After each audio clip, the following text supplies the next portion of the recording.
كردي الروج آفاي كردستاني تايبتي كي ما تشيبوا از قالك جواتا جيفيتين مزمان يعني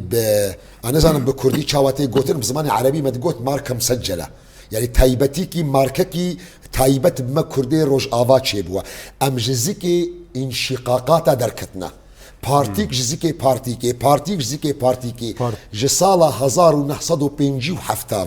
حتى ايرو جمارا بارتيش خو از نزانم يعني فا الميداننا وام دانوستاندني دكن بكشوي سؤالش منكي واز بكما امتحانك اذا كاتشنت بارتيه كردنجي ازي بشكم ساقط بمدوي امتحان ده فكرو راماني وان بارتيه جي تشنا بيغو مان برسفا ميجي وين بيز دور ده بشكم سبب جبرغو ام دزيكي وان انشقاق دانا جبو خاطري جو افنا بردوام نكي هل وسلا يكبوني جرك تشيبي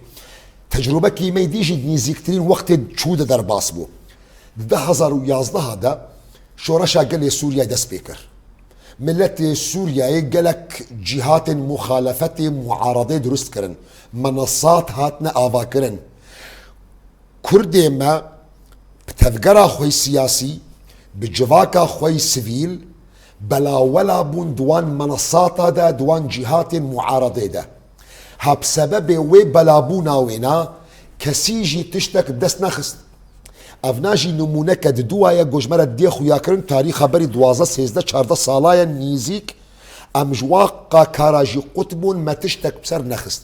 13 صالا داد شورشا سوريا دا بارتيين ما جواكا سيفيل ده حمو جهات مخالفة دبون قالك جارة ام دا اصلي هري بلندجي ام موجود بون ام خيابون حتى انها كاغزك دستي مدنينا بلغيك دستي مدنينا جبو خاطري بيشروجا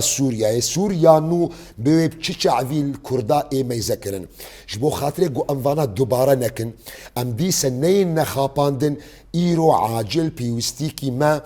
بريز قرتنا مالا كرد هيا بتفاقة سياسي هيا نرينكي هف بشي سياسي جحقو ما في ملتي كرد روج آفاي كردستاني تيخوستن